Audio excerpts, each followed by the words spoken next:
everybody, welcome to my channel. We're gonna read Mr.Putter&Tabby.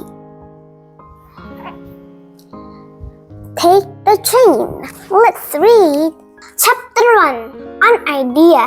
One day, Mr. Putter and his friend cat Tabby were cooking some oatmeal when Mrs. Tabby called.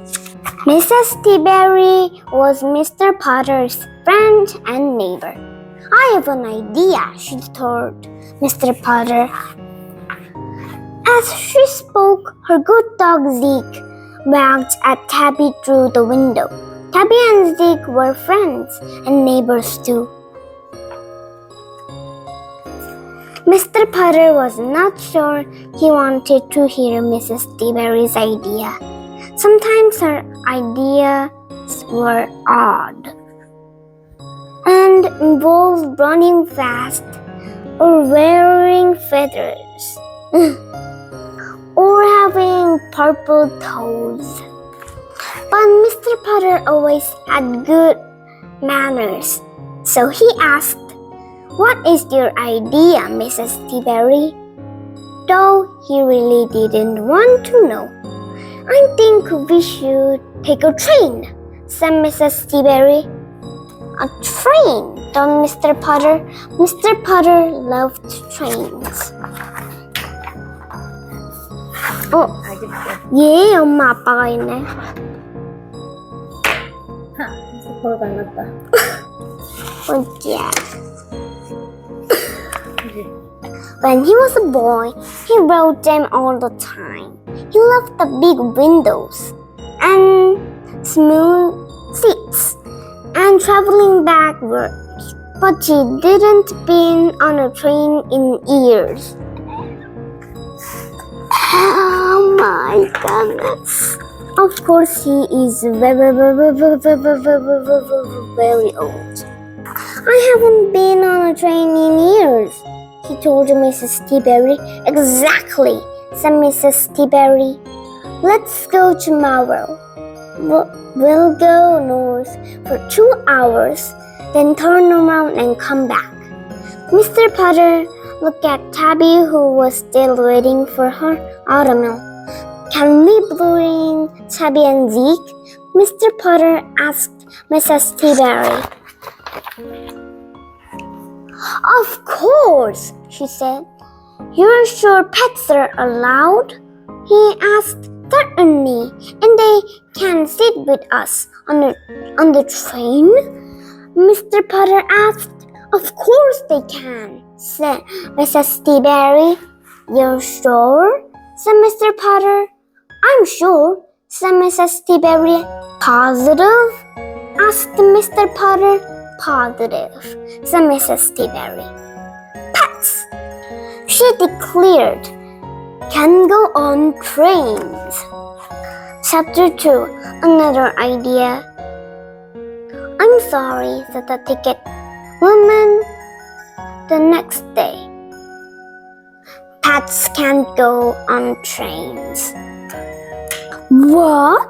said Mrs. Tabby. Dun, dun, dun. Zeke was standing beside her, wearing his traveling jacket. It had lots of pockets for bones and bells and little doggy lollipops. Mr. Putter and Tabby stood beside Zeke. They didn't have traveling jackets, just a nice blue blanket for gnats.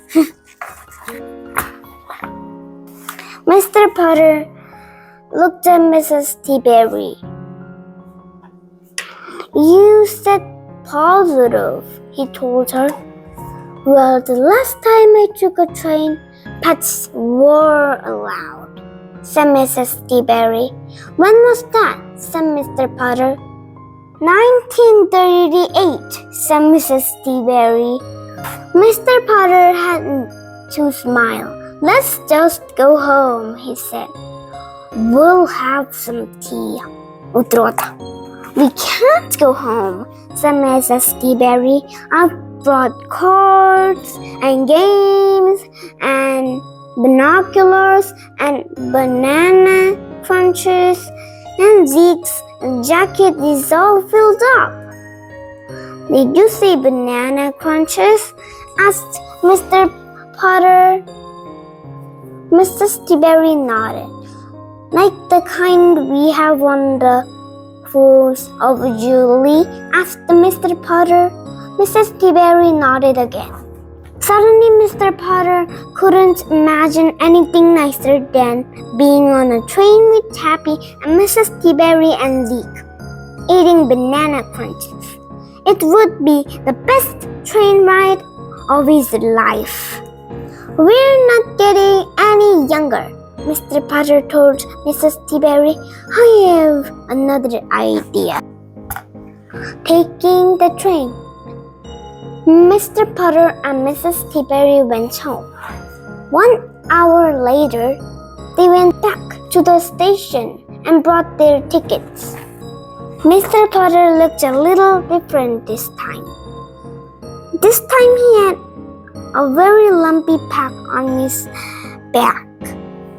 It was full of little holes, and sometimes tiny doggy lollipops fell out. Mr. Putter just stuck the lollipops back in and patted the pack on its head. Mrs. T-Berry looked a little different too. She was wearing a smock with very big pockets full of cards and games and binoculars. 바꿨네. And banana crunchies. And she carried a picnic basket. Then that part, but no one could hear it except Mrs. T-Berry.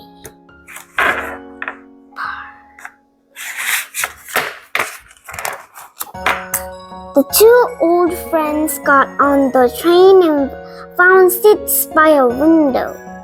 A big window. The train began to roll. Chuck, chuck, chuck. Mr. Putter was so happy he thought he would burst. And for the next 4 hours, and Mrs. T-Berry had the train ride of their lives. Of course, the backpack decided to crawl under the seat and snore. At the picnic basket kept batting at the window shade.